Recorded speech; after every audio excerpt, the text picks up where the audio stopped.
Pagi di tahun 2014, pagi yang begitu cerah. Tejo memulai mempersiapkan diri untuk berangkat kerja. Tejo, pemuda asal Sunda yang merantau ke ibu kota. Dia mengabdikan dirinya sebagai pekerja tetap di salah satu hotel. Pukul 6 pagi, saat Tejo hendak berangkat, tiba-tiba ponselnya berdering. Dengan segera, Tejo mengambil ponsel di saku celananya. Terpampang nama sang mama dan segera menjawab panggilan tersebut. "Halo, Assalamualaikum, Ma," ucap Tejo di dalam telepon. "Waalaikumsalam, A. Kumaha kabarna? Sudah berangkat kerja belum, A?" tanya Mama Tejo dari balik telepon. Sebut saja Bu Iyana. "Sehat, Ma. Nih A sedang siap-siap mau berangkat kerja, Ma." "Oh iya, ada apa, Ma?" tanya balik Tejo. "Mama cuman mau tanya, kapan A pulang? Karena sudah 2 bulan belum pulang kampung. Memangnya tidak rindu sama Mama?" keluh Bu Yana. "Belum dapat cuti, Ma." "Ya sudah, nanti A coba mengajukan cuti lagi," jelas Tejo. "Oh iya, di kampung sedang ramai orang-orang mencari batu aki, A. Teman kamu pun banyak yang pulang untuk ikut cari batu," terang Bu Yana. "Biarkanlah, Mah. Baguslah kalau ramai, jadi banyak orang di kampung," jawab Tejo dan setelahnya terus mengobrol dengan sang ibu lewat telepon. Lalu menutup telepon dan langsung berangkat kerja. Sampai di tempat kerja, Tejo langsung kerja seperti biasanya. Akan tetapi, dari sinilah awal Tejo bisa dapat cuti dan akan berpetualang mencari batu aki. Siang itu setelah makan siang, Tejo pergi ke area merokok. Selesai makan tidak rokok, rasanya kurang enak. Itu yang Tejo pikirkan. Dia terus berjalan mendekati area tempat yang biasa dipakai untuk merokok. Dan terlihat ada beberapa orang yang tengah duduk-duduk. Orang itu tak lain adalah atasan Tejo dan dia mencuri dengar kalau mereka membahas batu aki. Beberapa dari mereka tersenyum, tertawa sambil saling memamerkan batu akinya masing-masing. Sedangkan Tejo duduk agak menjauh. Dikeluarkannya rokok kretek dari saku celananya. Lalu Tejo mulai menyalakan api rokok dan menikmati setiap isapan rokok tersebut. Angin sejuk di siang itu menghamburkan asap rokok. Suasana siang yang begitu damai disertai lamunan akan kampung halaman. "Jo, kesini ikut gabung, ada bisnis nih," panggil salah satu atasan, sebut saja Pak Daniel. Mendengar kata bisnis, sama saja dengan uang, membuat Tejo bergegas mendekat. "Ada apa, Bos?" "Wih, bisnis. Boleh tuh, kebetulan sedang mencari uang tambahan," jawab Tejo duduk merapat. "Aku dengar di kampungmu banyak bahan yang bagus untuk membuat batu aki dan banyak juga fosil kayunya," tutur Pak Daniel. "Oh, batu aki. Banyak, Bos. Di kampungku memang banyak batu seperti itu." "Memangnya kenapa, Bos?" Tejo bertanya balik. "Kamu kapan pulang? Nanti kalau pulang, kamu cari batu yang bagus ya. Kalau bisa harus dapat fosil kayu. Kalau sudah balik ke sini lagi, aku bayar deh," terang Pak Daniel. "Ya, Bos, bagaimana bisa mudik? Minta cuti tidak pernah diperbolehkan. Padahal sudah 2 bulan belum mudik. Aku rindu kampung halaman, Bos," keluh Tejo dengan tatapan melas sambil melempar pandang. "Jadi seperti itu. Begini saja, untuk masalah cuti nanti aku bantu supaya diperbolehkan. Pokoknya besok sudah dapat cuti. Tapi kalau kesini lagi, kamu harus bawa bahan batu aki ya. Bagaimana?" tawar Pak Daniel dengan tatap meyakinkan. Tejo diam sejenak, berpikir. Nah, kebetulan sekali. Dari hal itu, ada kesempatan untuknya agar bisa pulang. Akan tetapi, bingung soal uang. Boleh bos, tapi perlu waktu untuk mencari ya, karena harus ke hutan. Minimal membutuhkan waktu cuti selama 2 minggu supaya dapat batu yang bagus, tutur Tejo. Tapi bos, belum gajian, harus ada uang untuk mudik juga. Dan buat keperluan selama di kampung, lanjutnya meringis. Dasar mata duitan, bilang saja perlu duit, pakai alasan segala, keluh Pak Daniel. Ya sudah, untuk masalah duit dan cuti itu urusan gampang, nanti aku kirim. Dan kalau batunya bagus, nanti ditambah, imbuh Pak Daniel. Pak Daniel menepati janjinya. Tejo langsung dapat cuti dan esok atau hari Rabu langsung pulang ke kampung halaman. Akan tetapi ada hal yang membuat dia kaget. Kala lihat notifikasi, ada uang masuk dari Pak Daniel dengan jumlah yang lumayan besar, hampir setara dengan gaji sebulan. Buset, ini orang niat banget sampai kirim uang sebanyak ini. Berapa banyak batu yang mesti aku bawa? Gumamnya. Bodo amat lah, urusan batu bisa dipikirin di kampung. Yang penting dapat cuti dan bisa kumpul dengan keluarga. Lanjutnya, Rabu pagi, Tejo bersiap pulang. Setelah semua siap, dengan segera dia pergi menuju terminal. Konon, kampung si Tejo biasa dipanggil dengan sebutan Kampung Teluh. Akan tetapi, itu dulu. Untuk sekarang, hal seperti itu sudah jarang dilakukan oleh para warga karena terpangkas oleh zaman. 2 jam dia lalui dengan menaiki bis. Akhirnya sampailah di kampung halaman. Tejo masuk ke dalam rumah dan disambut senyum sumringah oleh Bu Yana. Alhamdulillah, akhirnya sampai juga, ucap Tejo, mengambil telapak tangan kanan sang ibu lalu menciumnya. Kemudian Tejo memeluk sang ibu sebagai ungkapan rasa rindu. Bu Yana tinggal di rumah dengan si bungsu, adik lelakinya, sedangkan sang kakak perempuannya yang berbeda bapak tinggal dengan sang suami. Bu Yana menyambut Tejo bukan dengan senyumnya saja, akan tetapi dia sudah menyiapkan masakan kesukaan Tejo yang membuatnya langsung makan. Selesai makan, Tejo mencari rokok yang dia simpan di dalam tas. Dia mengepulkan asap rokok, membuangnya secara perlahan. Lalu, secara tiba-tiba, Bu Yana menghampiri sambil memberikan segelas kopi hitam kesukaannya. Nih, A, kopinya. Kok bisa cuti tiba-tiba, A? Tanya Bu Yana, duduk di ruang tamu menghadap Tejo. Iya mah, terima kasih. Bisa cuti sih, tapi ada syaratnya mah, jawab Tejo lalu menceritakan perihal Pak Daniel yang memintanya mencari batu aki. Oh begitu, ya sudah, nanti mama minta tolong sama uak kamu untuk carikan lokasi supaya dapat bahan batu akiknya, terang Bu Yana. Terima kasih ya mah, jawab Tejo. Mah, sehabis Isya Aa mau main ke tempat teman ya, siapa tahu mereka bisa ikut membantu, imbuh Tejo.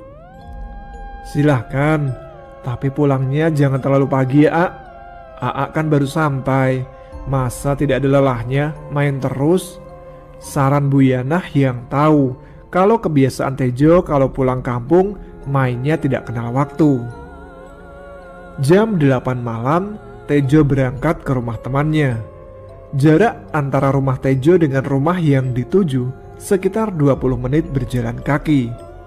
Baru beberapa langkah dari rumahnya, Tejo dikagetkan oleh sekelebat bayangan. Dia berhenti sejenak. Namun, sosok yang dipikirnya adalah seekor kucing tiba-tiba menghilang. 20 menit berlalu, sampailah Tejo di rumah temannya. Tampak ada beberapa orang yang tengah duduk meminum kopi, merokok, dan ada yang sedang asik bermain gitar. Biasanya mereka kumpul di rumah Tejo. Alasan mereka kumpul di situ karena tak tahu kalau Tejo pulang kampung.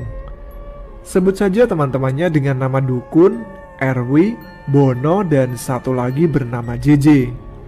Rumah Dukunlah yang mereka pakai untuk berkumpul. Alasan Tejo memanggil kawannya dengan sebutan Dukun karena dia bisa melihat makhluk yang tak kasat mata, serta orang yang paling berani di antara mereka jikalau ada hal yang dikiranya ganjil. Bono adalah orang pertama yang melihat Tejo. Dia pun langsung menyapanya. "Wih, ada bos hotel pulang nih. Mana nih oleh-olehnya? Kenapa nggak kasih kabar di grup sih kalau pulang?" Datang tamu bukannya disuruh masuk dan disediain kopi, malah dipalak minta oleh-oleh. Kalau memberi kabar, yang ada rumahku jadinya berisik karena ada kalian, ketus Tejo. Kemudian Tejo pun duduk dan terjadilah perbincangan, mulai dari hal penting sampai hal yang tidak penting. Setelahnya, Tejo membuka topik mengenai batu aki. "Gak ada singkong goreng nih," celetuk Tejo melihat ke arah lantai. "Bawel, sabar, nanti juga banyak makanan," ketus Dukun. "Hehe, nah gitu dong. Oh iya cuy, kalian tahu nggak lokasinya supaya bisa dapat bahan batu aki yang bagus? Dan kalau bisa fosil juga?" tanya Tejo mulai serius. "Harus ke hutan atau curug Jo? Yang deket-deket rumah kita nggak ada," jawab Bono. Sedang asiknya membahas aki, tiba-tiba obrolan mereka terpotong karena ada mamanya Dukun yang keluar rumah membawa singkong goreng, kopi, dan beberapa jenis kue kampung. "Alhamdulillah, rezeki anak soleh memang ada aja ya," celetuk Tejo. "Dasar perut karet, dapat makanan gratis, senangnya minta ampun," sindir Dukun. "Hah, ya sudah, lanjut lagi pembahasannya," seru Tejo diiringi tawa. "Iya bener kata si Bono, sudah susah kalau yang deket-deket," sahut JJ. "Memang gaji hotel tidak cukup sampai ikut-ikutan cari batu," sindir Dukun.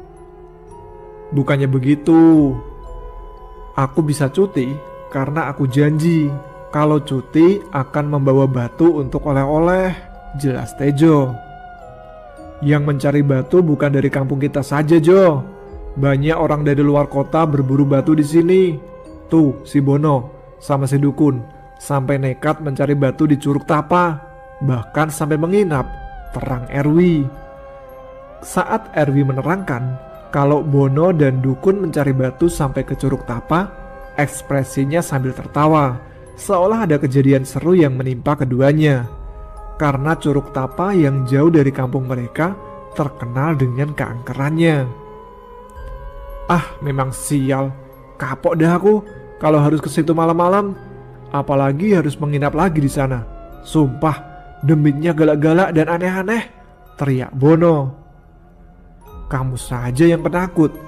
Lagian dibilang jangan kencing di bawah pohon besar, malah ngeyel kencing di situ," gerutu Dukun. "Aku kan kebelet. Lagian kamu gak nemenin aku kencing," geram Bono.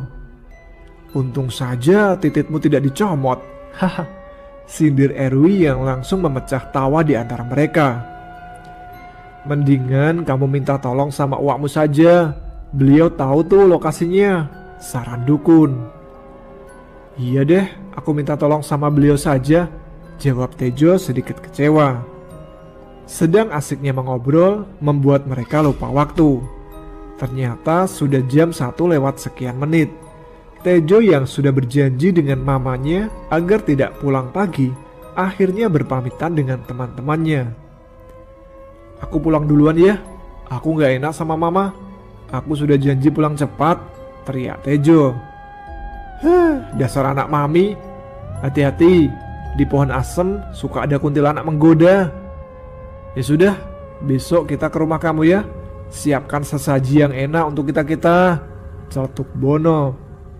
Kampret, mendoakan yang jelek-jelek, keluh Tejo. Tejo bangkit lalu berjalan pergi dan meninggalkan rumah dukun.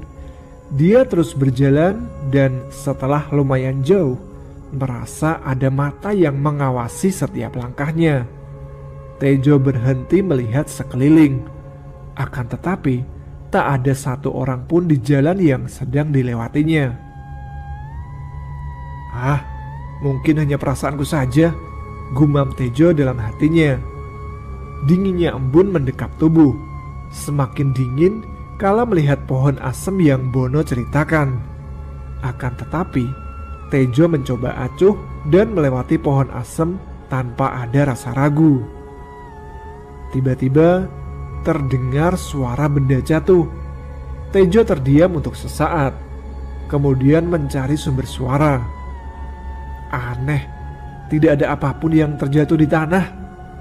Kemudian Tejo lanjutkan melangkah dengan berpikir positif kalau buah nangkalah yang jatuh. Tapi baru beberapa langkah, suara itu kembali terdengar. Tejo berhenti untuk kesekian kali mencari asal muasal suara benda jatuh. Akan tetapi tak ditemukan apapun. Ah, sialan, doa si Bono ternyata manjur. Ada yang mengerjaiku, keluh Tejo dalam batin. Setelah perlahan dia memutar badan ke belakang, dia melihat ke atas pohon asem yang baru dilewatinya. Ternyata ada sosok kuntilanak duduk di atas pohon, menatap tajam ke arah Tejo. Oh, jadi kamu yang menakutin aku? Pergilah, aku tidak takut sama kamu, geram Tejo menatap penuh emosi. Bukannya takut, sosok kuntilanak itu langsung tertawa. Tejo pun tak takut, justru tawa si Kunti membuatnya semakin kesal. Dia tidak menghiraukan sosok tersebut, lalu kembali berjalan pulang. Sosok itu terus tertawa, melayang mengikuti Tejo dari belakang. Tejo yang semakin kesal hanya bisa bergumam di dalam batinnya. Setannya mengajak berkelahi nih. Bagaimana cara mengusir setan? Bodoh amat lah, dengerin musik aja. Tejo mencoba tenang, mengambil ponsel di saku celananya, memakai earphone di kedua telinga, dan saat ingin menyalakan musik, ponselnya mendadak mati kehabisan baterai. Apesnya malam ini, pakai digoda sama Neng Kunti segala. Ya sudahlah, nikmatin saja tawa si Kunti yang mengesalkan, keluh Tejo masih terus berjalan. Tejo terus berjalan diiringi tawa kuntilanak yang membuatnya merinding. Akan tetapi, Tejo terus memberanikan diri sambil menikmati setiap tawa yang terdengar di gendang telinganya. Tejo menerawang jauh, mengingat apa yang pernah disarankan oleh sang guru mengaji. Kalau hantu sejenis kuntilanak atau pocong hanya bisa menakuti saja, tidak bisa menyakiti fisik seseorang. Karena hantu sejenis mereka bisa dibilang lemah. Dibuat santai sajalah, tidak usah takut. Lama berjalan, akhirnya sampai di depan rumah. Namun terdengar suara geraman seekor harimau. Suaranya berasal dari sebelah kanan, membuatnya perlahan melirik ke arah sumber suara. Tejo kaget, panik karena sosok harimau yang menggeram ada di sampingnya. Matanya mencari keberadaan kuntilanak yang sedari tadi menggoda. Namun sosok itu tidak nampak lagi, seakan takut dengan keberadaan sosok harimau. Astagfirullah, apalagi ini? Mengapa ada harimau yang tersesat sampai ke rumahku sih? Si kuntilanak menghilang tanpa ngajak-ngajak lagi, gerutu Tejo di dalam batin. Tejo mencoba tenang dan dia mulai berpikir, bagaimana caranya agar bisa menghadapi harimau ini. Kalau lari, dia mengejar. Pastinya lari harimau itu lebih kencang dan bisa saja memakanku. Kalau teriak, sang harimau pasti menatap marah. Ah, sial, serba salah nih. Malam ini benar-benar sial. Mungkin besok harus mandi kembang. Harimau itu hanya diam sambil menggeram menatap lurus ke depan. Walau harimau itu tidak mengusik, tetapi Tejo ketakutan. Dia mengedarkan pandangan mencari balok kayu atau semacamnya, hanya untuk berjaga-jaga jikalau harimau itu hendak menerkamnya. Setidaknya aku memberikan perlawanan terlebih dahulu, pikirnya sambil terus mencari. Namun nasib sial masih menyertainya, karena tidak ada apapun yang bisa digunakan untuk melawan harimau itu. Dari sini, Tejo merindukan sosok sang kuntilanak yang mengganggunya. Karena bagaimanapun juga, diganggu kuntilanak lebih baik daripada diganggu oleh harimau. Karena takut, kedua kakinya mulai bergetar hebat. Belum lagi menahan kencing yang hendak keluar, efek dari rasa takut yang menimpanya. Tejo bingung tak bisa berpikir lagi, hingga memasang kuda-kuda berniat menghadapi sang harimau. Dia sudah pasrah dengan nasib yang akan menimpanya. Di tengah keputusannya itu, terdengar suara seseorang berteriak dari dalam rumahnya. "Woi, Jo, kalau main tidak ingat waktu ya?" Tejo langsung melirik ke arah sumber suara. Rupanya sang uak. Tejo senang bercampur kesal, karena secara tiba-tiba terdengar suara uaknya berteriak yang membuatnya kaget. "Ya, malah diam. Cepat kesini. Aku sudah lama menunggumu," teriak uaknya diiringi lambaian tangan. Tejo kembali melirik ke arah harimau yang ada di sebelah kanannya. Tetapi raib, hilang begitu saja. Dia langsung lari mendekati uak yang sudah menunggu sekian lama. "Kamu kenapa? Tadi diam lalu tiba-tiba lari?" tanya uak. "Sebelahku ada harimau, Wak," jawab Tejo sedikit terbata dengan nafas terengah. "Hah, di sini mana ada harimau? Mungkin salah lihat. Lagian lelaki kok penakut," sindir uak disertai tawa. "Ah, bodoh amat mau dibilang penakut. Memang itu yang aku lihat," seru Tejo. "Udahlah, tidak usah dibahas. Kalau benar itu harimau, tapi sudah tidak ada kan? Mengapa pukul 4 baru pulang ke rumah? Sedari tadi aku menunggu," keluh uak. Tejo diam tak bisa menjawab. Dia bingung dengan apa yang uaknya keluhkan. Karena penasaran, Tejo langsung masuk ke dalam rumah melihat jam dinding yang menunjukkan pukul 4 pagi. "Gak tahu, Wak," bingung jawabnya. "Lagian ngapain Wak datang pagi-pagi sekali sih? Makai nunggu segala," tanya Tejo. "Tadi emak kamu datang menemuiku. Dia minta tolong untuk bantuin kamu mencari batu aki," terang Wak. "Iya bener, Wak. Tapi gak sekarang juga kali membahasnya. Kan bisa nanti siang," keluh Tejo. "Soalnya nanti sore kita berangkat. Kemungkinan menginap di hutan selama 3 hari, jelas Wak. "Buset, mendadak amat, Wak. Memangnya nggak bisa besok apa? Mencari kemana emang? Sampai buru-buru gitu?" tanya Tejo. "Udah, pokoknya kamu nurut apa kata Wak. Kalau mau dapat bahan batu aki, kita mencari ke hutan datar mayit.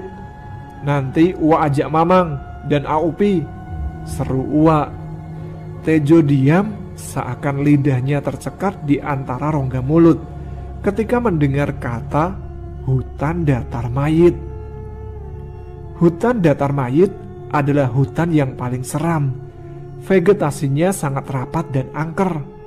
Konon, hutan tersebut biasa dipakai untuk tempat bertapa. Ada pula orang-orang datang ke hutan itu dengan niat ingin belajar ilmu teluh, atau yang biasa kita kenal dengan istilah santet. Di dalam hutan itu terdapat banyak binatang buas. hanya segelintir orang saja yang berani masuk ke hutan datar mayit.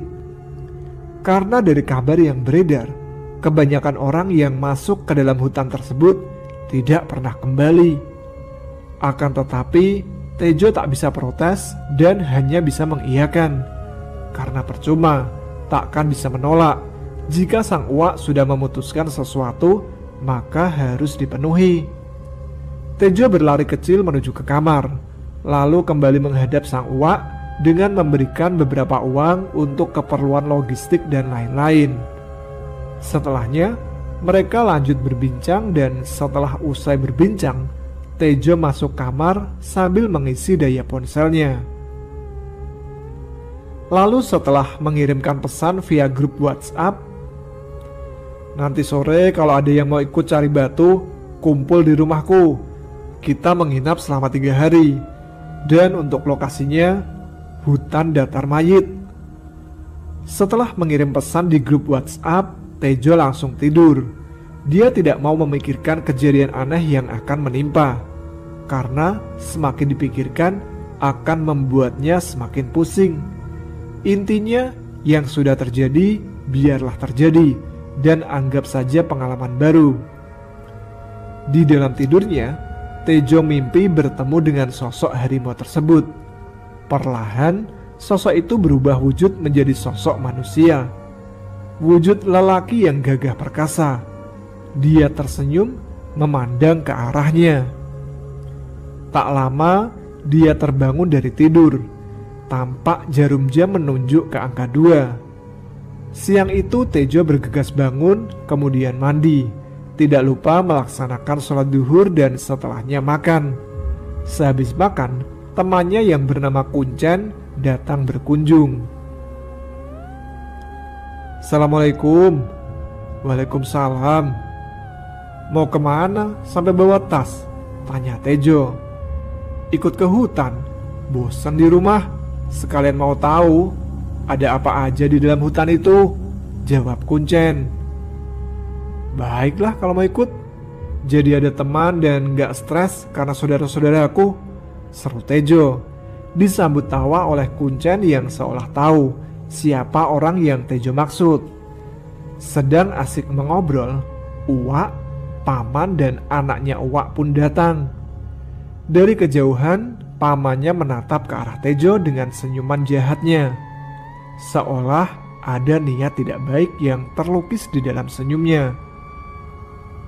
"Noh, lihat Chen, dari jauh senyumnya sudah mengandung arti banget kan?" ucap Tejo dengan nada lirih. "Hah, prediksiku ternyata benar. Mereka-mereka yang bakalan ikut," tawa Kuncen begitu puas.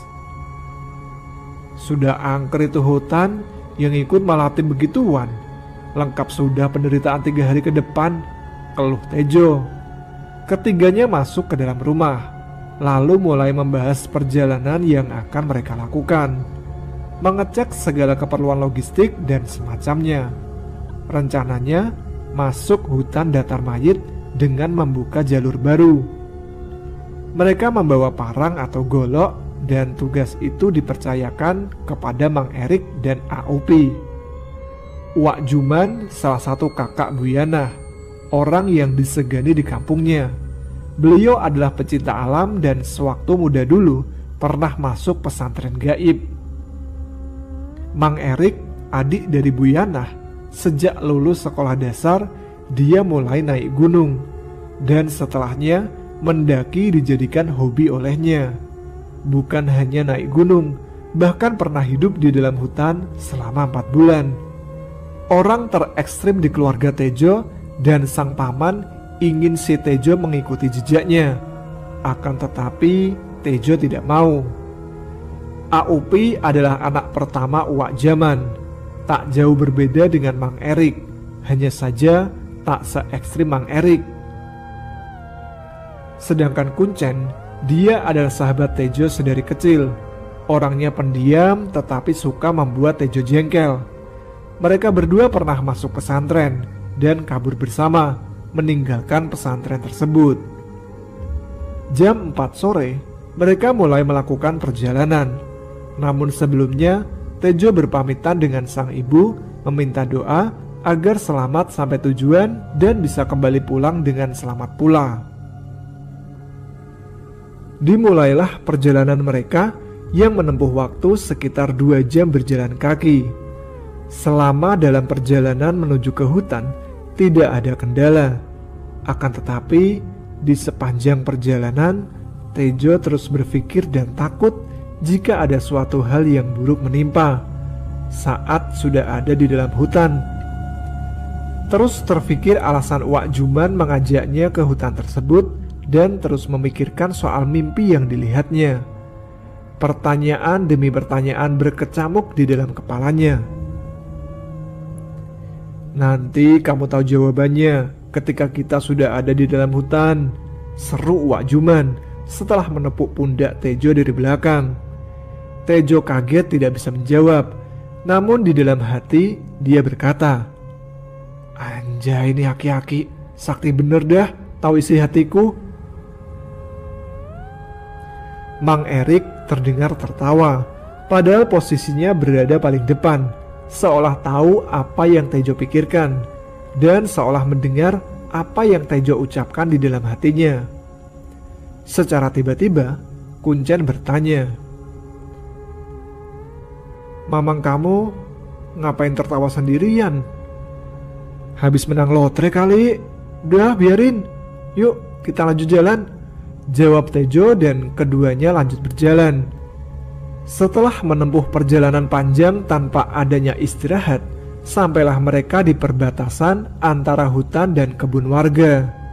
Sontak, Tejo merinding kala melihat ke arah hutan, karena nampak sosok tinggi besar berdiri di depan hutan, seperti seorang penjaga yang berjaga di pintu masuk hutan tersebut.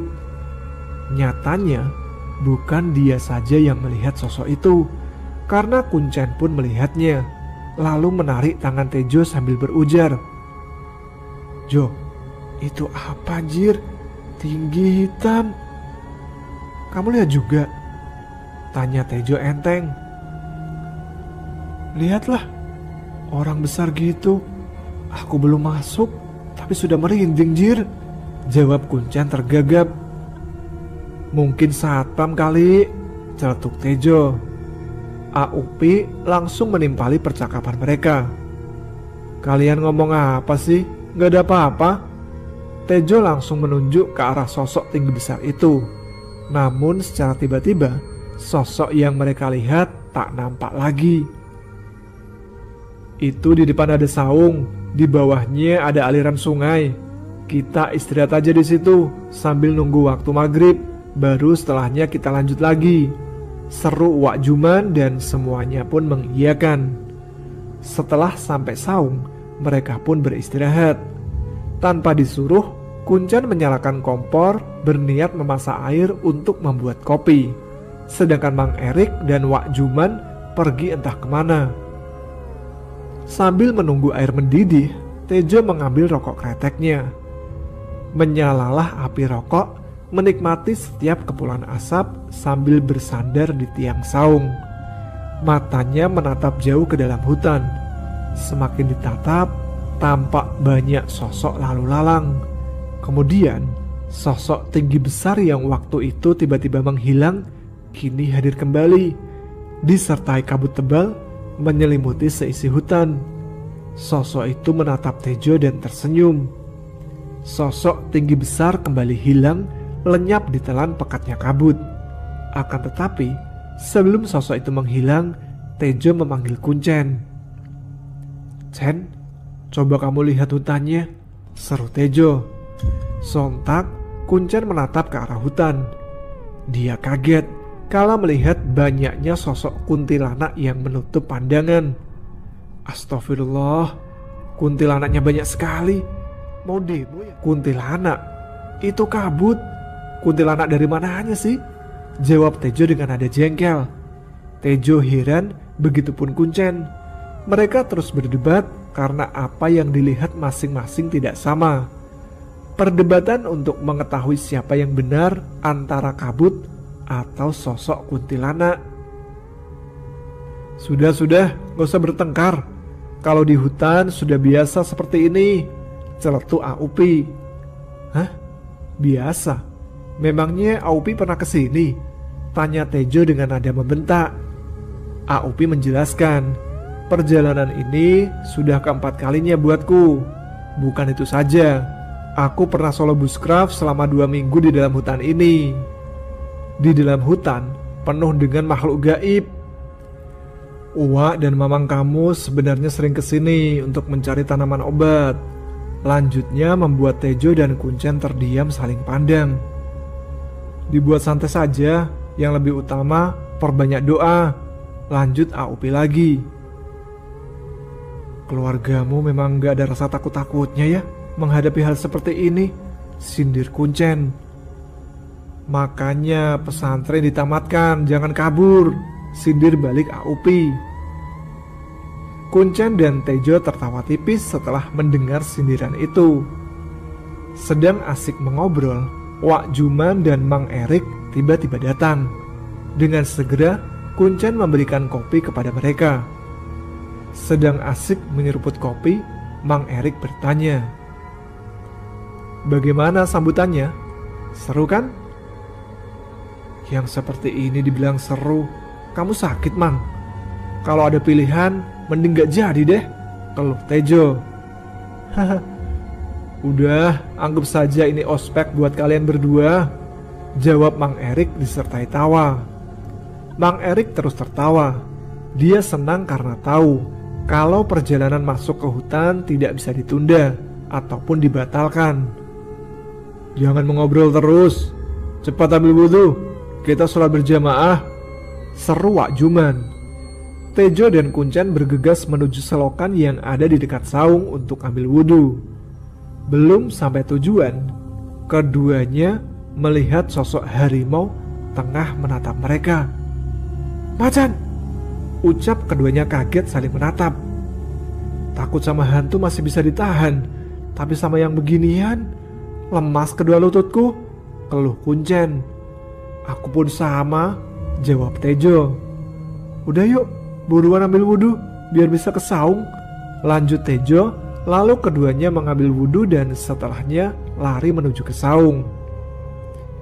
Cie, abis lomba lari, celetuk Mang Erik. Berisik, Mang.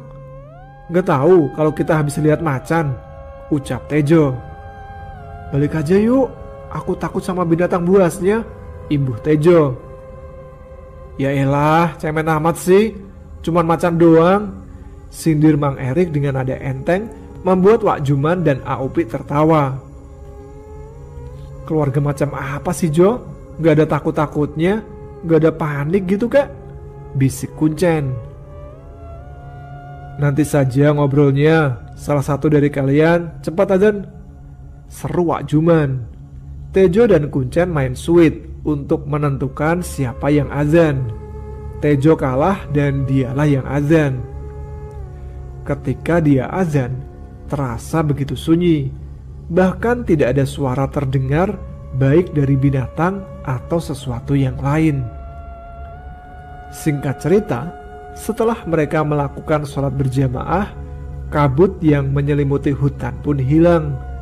Tejo menyuruh Kuncen melihat ke arah hutan lagi, dan dia pun kaget karena sosok kuntilanak yang sebegitu banyaknya hilang tak berbekas. Mereka melanjutkan perjalanan memasuki hutan. Mang Erik dan Aupi berada di depan, keduanya sebagai pembuka jalur. Terus di belakangnya ada Kuncen dan Wak Juman, sedangkan Tejo bertugas sebagai sweeper. Hari itu menjadi pengalaman pertama bagi Tejo, babat hutan tengah malam, dan kedua orang itu tidak ada rasa takut sama sekali. Tebas sana tebas sini dan terlihat mereka berdua sangat senang. Padahal baru saja masuk ke dalam hutan, mereka sudah disambut dengan mata yang menatap dan mengawasi. Namun bukan itu yang Tejo takuti, melainkan binatang buas yang siap menerkam. Gila, baru masuk sudah banyak yang memperhatikan, bisik Kuncen. Yang lebih gila dua makhluk yang ada di depan kita tuh. Lihat aja, menebas hutan dengan begitu semangatnya. Balik bisik Tejo menjelekkan paman dan aaknya. Bener tuh, tapi yang aku takutkan bukan mereka, melainkan binatang buasnya, bisik Kuncen lagi bergidik ngeri. Nah itu dia, kalau ada macan melompat tepat di depan wajahku, hanya bisa pasrah kan? Bisik balik Tejo mengeluh. Tak terasa, perjalanan mereka sudah menghabiskan waktu 1 jam lebih. Tejo tak tahu kapan perjalanannya akan berhenti atau sampai di tempat tujuan. Dia malas bertanya karena kalau bertanya pasti tidak akan dijawab sama Uwa atau mamangnya. Ketika mereka masih berjalan, secara tiba-tiba Mang Erik menyuruh mereka untuk berhenti. Berhenti dulu. Tejo berpikir perjalanan mereka sudah sampai di lokasi yang dituju. Tetapi Mang Erik memberhentikan perjalanan karena di depan mereka ada 2 sosok kuntilanak yang menghalangi jalan. Mang Erik melirik ke arah Wak Juman, seolah memberikan isyarat adanya sesuatu yang tidak beres. Wak Juman segera maju ke depan guna menangani masalah tersebut. Akan tetapi, langkahnya dihentikan Tejo dengan melebarkan tangannya menghentikan langkah Wak Juman. Mereka saling tatap. Wak Juman berhenti dari langkahnya, dan dengan segera Tejo mengambil parang yang dipegang oleh Mang Erik. Yang beginian biar aku aja, Wak. Aku kesal sama makhluk yang satu ini. Dari kemarin diganggu oleh sebangsanya, seru Tejo memandang Wak Juman yang dibalas senyum olehnya. Lalu menatap Kuncen membuatnya mengangah kaget. Ternyata satu keluarga memang gila semua, celetuk Kuncen. Dengan langkah sombongnya, Tejo menghampiri 2 sosok itu sambil mengacungkan parangnya.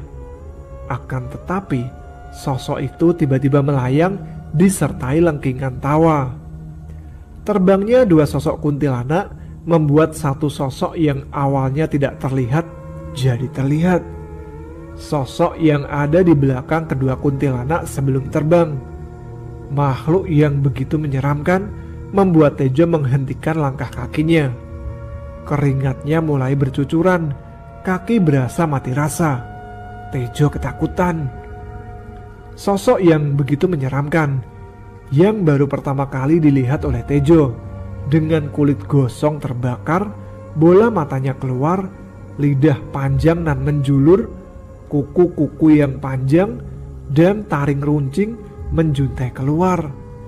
Matanya merah menyala, menatap Tejo penuh amarah, seolah ingin memakannya. Tejo hanya bisa diam, tak bisa menggerakkan anggota tubuhnya.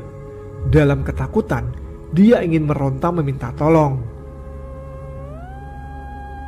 Makanya jangan sok berani, teriak Mang Erik. Hajar Jo, jangan kasih kendor, sambung Aopi diiringi tawa. Wak Juman melangkahkan kakinya menemui Tejo yang hanya bisa terdiam. Beliau menepuk pundak Tejo dari belakang dan seketika tubuhnya bisa digerakkan kembali. Tejo ambil langkah 1000 lalu sembunyi di belakang Mang Erik. Kedua kaki bergetar hebat, kedua lutut berasa kopong dan hampir saja mengompol. Kalau hanya sosok kuntilanak, aku dan Upi gak bakal berhenti, celetuk Mang Erik. Mana aku tahu, Mang, kalau di belakangnya ada sosok lain, keluh Tejo. Lagian kenapa gak memberitahukan sih kalau di belakang 2 kunti ada pemimpinnya, imbuh Tejo. Wak Juman mengeluarkan tasbih dari saku celananya, lalu duduk bersila sambil memejamkan kedua matanya. Selang beberapa saat, sosok itu teriak kepanasan. Merasa pimpinannya terancam, salah satu kuntilanak yang terbang segera melesat turun, hendak menabrakkan dirinya ke tubuh Wak Juman. Sebelum sampai, Aopi melompat menghadang sosok tersebut sambil menebaskan parang yang dia pegang ke arah kuntilanak itu. Tubuh si kuntilanak terbelah menjadi 2, lalu menjadi kepulan asap putih nan tipis, dan seketika lenyap. Area hutan seketika menjadi ladang pertarungan. Sang anak melawan anak buah, sedangkan sang bapak melawan pemimpinnya. Pemandangan yang membuat Kuncen dan Tejo hanya bisa diam sambil menggelengkan kepala, tidak percaya dengan apa yang mereka lihat. Masih dalam rintih kesakitan, sang pemimpin mulai berbicara dengan nada menggema yang terdengar sampai seluruh hutan, membuat Kuncen dan Tejo terdiam mati rasa. Kalian akan mati di hutan ini karena sudah berani menantang dan masuk kawasan kami. Setelah berbicara, makhluk itu langsung menghilang, membuat suasana hutan menjadi sepi senyap. Perginya kedua makhluk itu, Wak Juman membuka kedua matanya. Wak Juman berdiri lalu memerintahkan Mang Erik untuk mencari tempat landai dan bermalam di situ. Rik, cari tempat, kita bermalam di sini. Kita harus bersiap untuk menghadapi malam di sini. Aupi ditugaskan mencari air. Wak Jumanlah yang memberinya lokasi. Tanpa bertanya, seakan tahu dengan situasi dan kondisinya, Mang Erik dan Aupi langsung bergegas menjalankan perintah Wak Juman. Sedangkan Tejo dan Kuncen hanya berdiri, masih belum percaya dengan kejadian yang barusan dilewati. Keduanya syok teringat dengan ucapan sang makhluk pemimpin hutan. Apalagi ditambah oleh Wak Juman kalau malam ini harus bersiap. Tejo menatap Wak Juman, tatapannya begitu serius. Dia menyadari bahwa malam ini akan lebih parah dari kejadian yang baru saja terlewatkan. Tanpa disadari, Tejo menitikkan air mata. Dia bertanya dalam hati, "Kedepannya bagaimana dengan nasibku? Selamat atau tidak ya?" Tejo dan Kuncen syok, takut dengan apa yang akan terjadi. Wak Juman menatap keduanya dan menenangkan mereka. "Kalian jangan takut, kita adalah makhluk yang lebih sempurna dari mereka. Perbanyak doa dan zikir, agar makhluk seperti mereka tidak bisa menyakiti kalian. Jangan lupa, minta pertolongan kepada Tuhan yang Maha Kuasa." Tejo dan Kuncen terdiam. Keduanya hanya bisa mendengarkan tanpa berucap satu patah kata pun. Wak Juman mengambil air, membacakan doa, lalu memberikan air tersebut kepada Tejo dan Kuncen. Lalu dengan segera, keduanya meminum air pemberian dari Wak Juman. Aupi datang membawa air, lalu disusul Mang Erik. Mereka diarahkan oleh Wak Juman yang sudah mendirikan tenda. Tampak wajah serius dari kedua orang tersebut, padahal masih tampak genangan air mata mengalir di mata Tejo. Namun hanya diam, tak mengejek seperti biasanya. Mereka pun berjalan menuju tenda. Sesampainya di tenda, Aupi yang ambil tugas memasak. Tugas yang harusnya dilakukan oleh Tejo dan Kuncen. Karena Tejo dan Kuncen masih tampak syok kala teringat ucapan sosok itu. Tak terasa, masakan pun siap. Mereka segera makan dengan lahapnya, menambah energi untuk menghadapi apa yang akan terjadi. Selesai makan, Tejo berniat membuat kopi. Dilihatnya Mang Erik yang sedang menumpuk kayu untuk membuat api unggun agar terhindar dari hewan buas. Ketika kopi sudah siap dan Tejo menyalakan rokok untuk menenangkan diri, dia memanggil Kuncen agar mendekat ke api unggun untuk menghangatkan tubuh yang mulai menggigil karena dinginnya embun. "Ayo Cen, kita ke sana, jangan melamun terus," ajak Tejo. "Aku takut Jo, ingin pulang," jawab Kuncen mendekap erat kedua lututnya. "Aku pun takut, tapi benar apa kata mereka, ini ospek untuk kita," ucap Tejo. "Menyesal ya keluar dari pesantren? Percayalah Cen, kita pasti bisa melewati semua ini," imbuhnya. Tejo berusaha menghibur dengan cara mengingat kejadian dahulu yang membuat Kuncen bisa tersenyum kala ingat kaburnya mereka dari pesantren. Disanding minum kopi, tawa mulai terdengar dari keduanya. Akan tetapi, Wak Juman mulai membuka obrolan serius, membuat keduanya kembali terdiam. "Kalian berdua sudah baikan?" tanya Wak Juman, dibalas anggukan oleh Kuncen dan Tejo. "Malam ini adalah malam yang sangat panjang, karena semua penghuni hutan akan datang menyerang. Jadi kita harus bersiap untuk menghadapi semua itu. Penguasa di sini sangat marah, karena anak buahnya sudah kita sakiti," jelas Wak Juman. "Tapi tak perlu khawatir, selama iman kita kuat, kita bisa menghadapi semua itu dan akan selamat dari hutan ini," imbuhnya. Rasa takut kembali mendatangi Tejo, karena tahu kalau yang mengganggu mereka bukanlah rajanya, akan tetapi masih pasukannya. Tejo melirik ke arah Kuncen, yang hanya bisa diam dengan tatapan cemas. Mau tak mau, mereka harus siap menghadapi apa yang akan terjadi. Lalu keduanya mencoba memberanikan diri mengikuti apa yang Wak Juman perintahkan, agar bersiap menghadapi makhluk gaib yang ada di dalam hutan datar mayit.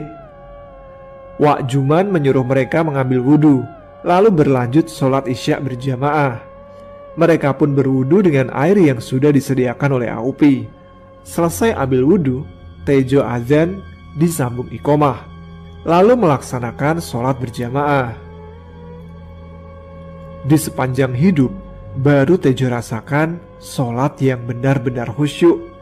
Di dalam sholat mereka, ternyata ada yang ikut jadi makmum. Entah mengapa, Tejo bisa merasakan adanya satu orang yang ikut sholat. Selesai sholat, Tejo merasa heran, tetapi tak merasakan takut. Dia tidak mau memikirkan makhluk gaib tersebut, karena Wak Juman, Mang Erik, dan Aupi tidak merasa terganggu akan kehadiran sosok itu. Tejo pun memberanikan diri menatap wajah sosok misterius tersebut. Ternyata sosok itu mirip seseorang yang hadir di dalam mimpinya. Sosok misterius itu balik menatap dengan tersenyum. Ketika Tejo masih dalam keadaan keheranan dan bertanya-tanya dalam hati tentang sosok misterius itu, sebetulnya siapa sih sosok ini? Wak Juman berdiri dan meminta agar mereka membuat lingkaran kecil. Akan tetapi, Wak Juman malah menyuruh Tejo untuk bertugas menjaga raga atau tubuh mereka, karena takut bila ada kejadian yang seperti sebelumnya, yaitu bila ada serangan dadakan yang menyerang ke tubuh mereka. Sebetulnya Tejo merasa kesal, karena bukan Aupi atau Mang Erik yang disuruh melakukan tugas itu. Tetapi sebelum Tejo bisa membantah, Wak Juman berkata, "Kamu pasti bisa dan pasti sanggup menghadapi semua ini." Tanpa bisa membalas ucapan Wak Juman tersebut, akhirnya Tejo hanya bisa menuruti tugas yang sudah diberikan. Selain Tejo, ternyata sosok misterius itu tidak ikut juga berada di lingkaran. Di dalam hati, lagi-lagi Tejo bicara sendiri. "Udah mah aku yang disuruh jaga, mana ditemenin sama sosok yang gak aku kenal lagi.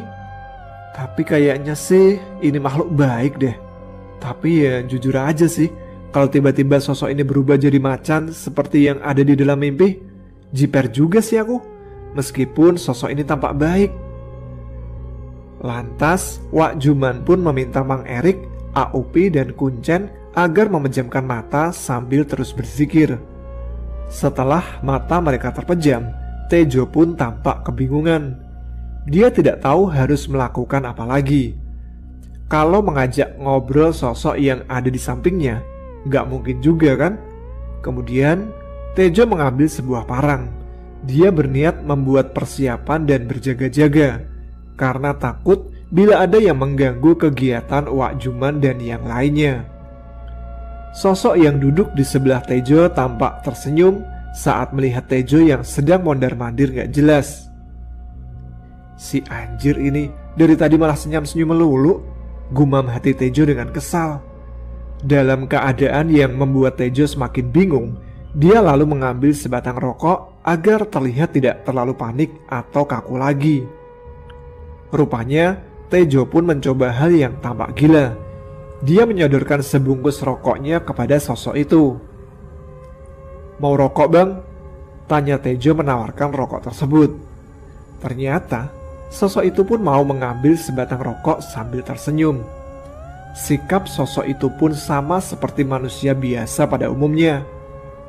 Setelah mendapat respon yang cukup baik dari sosok itu, Tejo pun mencoba menanyakan tentang semuanya, yaitu tentang siapa sosok itu yang sebenarnya, dan kenapa bisa memasuki di dalam mimpi Tejo, serta apakah tujuannya. Sosok itu pun mau menjelaskan siapa dirinya, yang garis besarnya adalah salah satu leluhur dari Tejo. Mendengar penjelasan itu, akhirnya Tejo memanggilnya dengan sebutan Abah. Beberapa saat kemudian, tiba-tiba terdengar suara seperti suara trompet yang menggema dan sangat nyaring. Keadaan hutan mendadak tampak gelap gulita. Bahkan api unggun yang Mang Erik buat tadi seketika padam dan semua lampu penerangan pun mati. Selanjutnya muncullah beberapa pasang mata yang merah dan bersinar. Akan tetapi Tejo tetap tidak bisa melihat apapun di sekelilingnya. Bahkan bara api pun tak ada satupun juga. Abah pun berkata, "Ternyata saatnya sudah tiba." Tejo belum bisa melihat keadaan di sekelilingnya, dan cuman beberapa pasang mata merah menyala saja yang terlihat olehnya. Tiba-tiba muncul cahaya dari arah Wak Juman, Mang Erik, Aupi dan Kuncen. Seakan itu sengaja mereka berikan untuk Tejo sebagai penerangan agar bisa melihat keadaan di sekitarnya. Tapi alangkah terkejutnya Tejo, ternyata tempat itu telah bermunculan banyak sosok yang sangat menyeramkan. Akan tetapi Tejo pun merasa aneh karena tidak terlihat olehnya sosok kuntilanak ataupun pocong. Namun mungkin saja si Tejo tak bisa terlalu memperhatikan semuanya karena terlalu banyaknya makhluk-makhluk yang menyeramkan yang ada di sana. Terdiri dari yang ukurannya kecil sampai yang ukurannya melebihi tingginya sebuah pohon besar. Sesosok yang di awal ketika Tejo mulai memasuki hutan pun juga hadir. Dia pun tidak bisa memastikan satu persatu sosok atau makhluk yang seperti apa mereka itu. Bagi sebagian orang, makhluk-makhluk itu dianggap sebagai setan yang menakutkan. Akan tetapi bagi Tejo, mereka itu adalah sebangsa siluman atau jin jahat.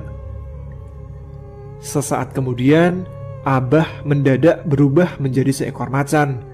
Tejo sempat berpikir, bagaimana cara untuk melindungi Uwak dan yang lainnya kalau makhluk yang akan dihadapinya itu begitu banyaknya. Ketika Tejo masih tengah berpikir, dia melihat Uwak dan yang lainnya berdiri dari tempat duduknya. Masing-masing sudah memegang sebuah pedang. Tejo tidak mengerti yang berdiri itu roh mereka atau apa, sebab sosok tubuh asli mereka tetap dalam keadaan duduk bersila. Keempat orang yang telah bersiap memegang pedang berlari ke arah yang berlainan dan langsung menghabisi semua makhluk yang mengelilingi. Tak terlihat dengan jelas oleh Tejo bagaimana cara mereka menghancurkan makhluk-makhluk itu, karena hanya seperti percikan api yang memenuhi tempat itu, layaknya ada pesta kembang api. Di antara semua makhluk itu, ternyata ada sesosok yang terus memperhatikan ke arah Uwak dan yang lainnya tanpa bergerak dari tempatnya.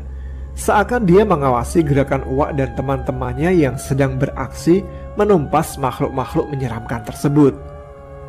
Tejo yang menyadari akan hal itu mengambil sikap siap siaga karena takut terjadi hal yang tidak diinginkan.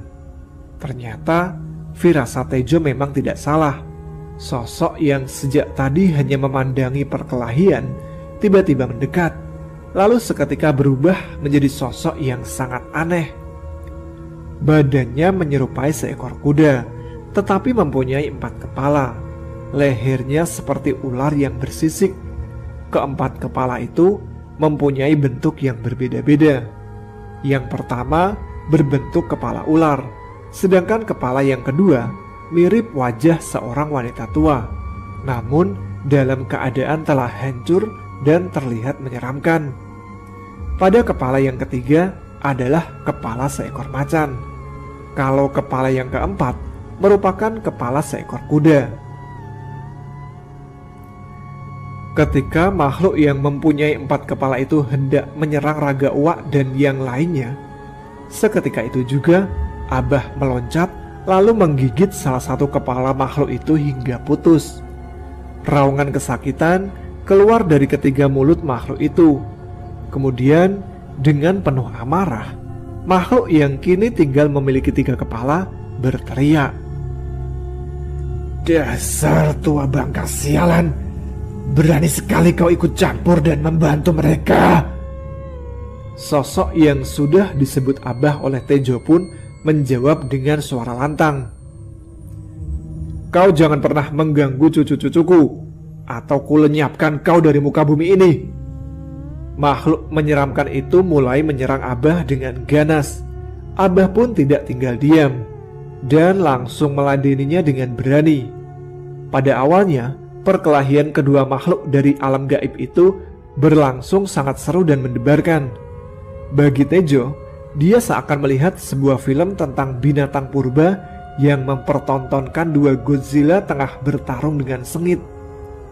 Setelah beberapa saat kemudian, Tejo merasa bahwa Abah mulai kewalahan menghadapi makhluk buas yang aneh itu. Tejo pun menjadi kebingungan lagi karena tidak tahu harus berbuat apa. Ingin ikut membantu, takutnya malah menghambat pergerakan Abah. Bila tidak membantu, Tejo pun merasa kasihan. Dia juga berpikir, kalau seandainya Abah yang kalah, kemungkinan tubuh asli yang lainnya pasti akan langsung diserang oleh makhluk itu. Dengan begitu, Tejo dan yang lainnya pasti akan mati di hutan ini. Dengan penuh keyakinan, akhirnya Tejo langsung maju ke depan. Niatnya ingin membantu si Abah. Akan tetapi, baru saja Tejo melangkahkan kaki ke depan, salah satu kepala makhluk itu langsung menghantamnya. Tak ayal lagi, tubuh Tejo langsung terpental dan dia meringis karena kesakitan. Tulang-tulang di seluruh tubuhnya dirasakannya seperti telah remuk semua. Makhluk aneh itu langsung tertawa lalu berkata, "Manusia sepertimu itu bukanlah tandinganku. Kau bisa segera kulahap sekarang juga." Sosok berkepala 3 itu langsung berlari ke arah Tejo. Abah dengan berteriak memberikan perintah, "Tebas kepalanya!" Ketika makhluk itu sudah membuka mulut di salah satu kepalanya, secara refleks tangan Tejo yang sudah memegang sebilah parang langsung mengayunkannya. Seketika satu kepala milik makhluk itu pun terpotong. Sosok berbadan seekor kuda itu pun merasa kesakitan dan berteriak dengan kencang. Dia merasa sangat marah dan kesal. "Dasar bocah sialan!" teriak makhluk yang sekarang hanya tinggal berkepala 2. Ketika Tejo telah berhasil menebas kepala siluman itu serta membuat makhluk itu semakin marah, Tejo malah merasakan tubuhnya segar lagi. Sakit yang tadi dideritanya pun langsung hilang begitu saja. Semangat Tejo semakin menggebu untuk berkelahi dan ingin memenggal semua kepala makhluk itu.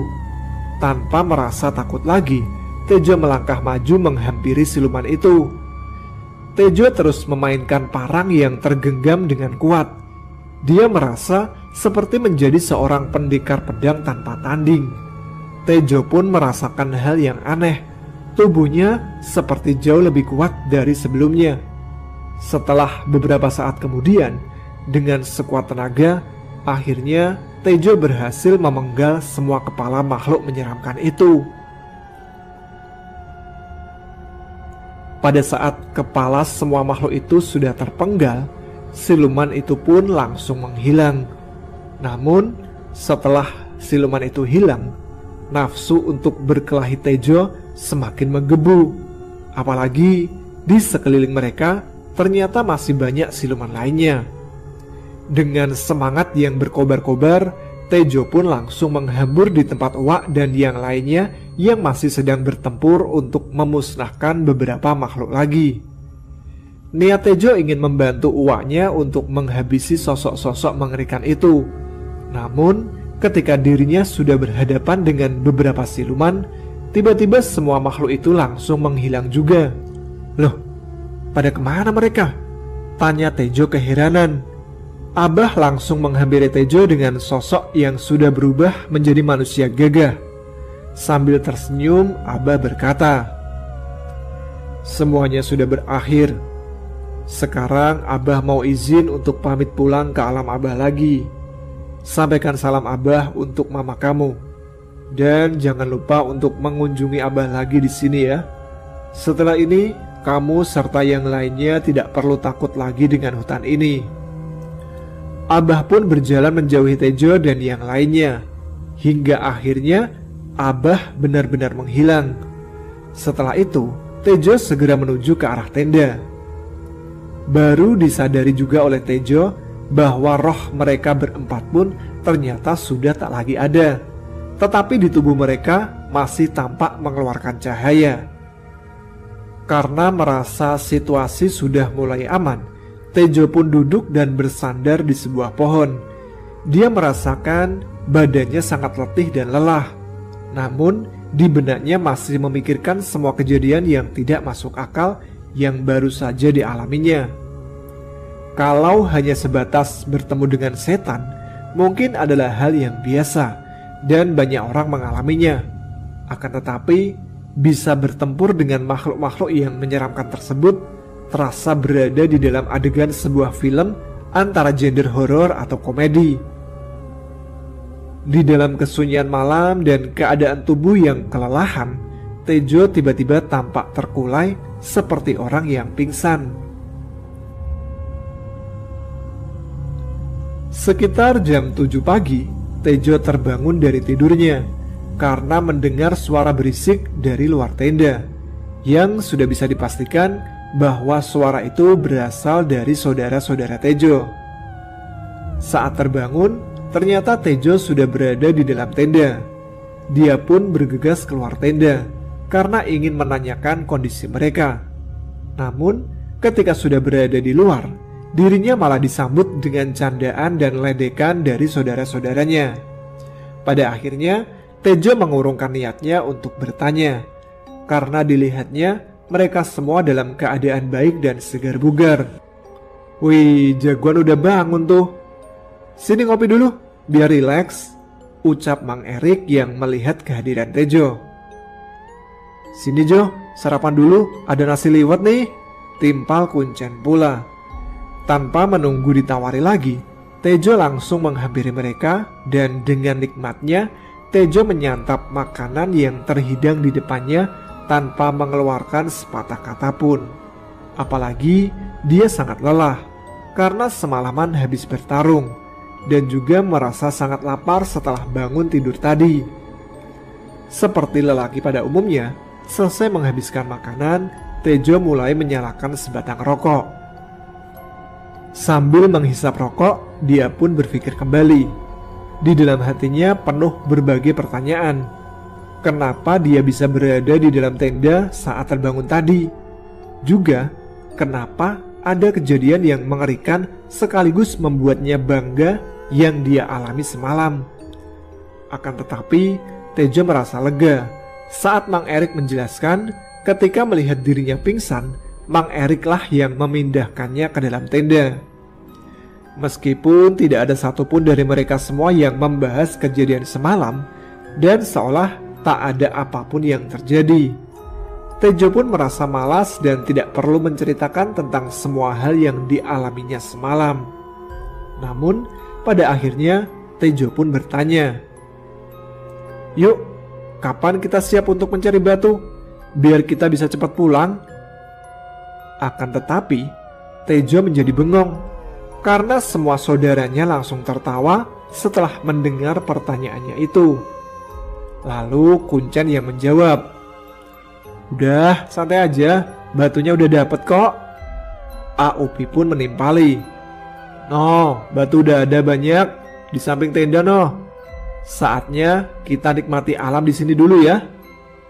Tejo merasa terkejut dan cuman bisa melongo ketika dilihatnya batu-batunya ternyata memang sudah ada. Karena masih penasaran, Tejo meminta penjelasan kepada Kuncen, yaitu kapan mereka mencari batu itu. Dari penjelasan Kuncen, ternyata Tejo telah pingsan selama 2 hari. Jadi sambil menunggu Tejo siuman, semua saudaranya sibuk mencari batu. Tejo akhirnya paham dan merasa senang karena apa yang menjadi tujuan mereka telah tercapai. Sore harinya, mereka pun keluar dari hutan itu untuk pulang.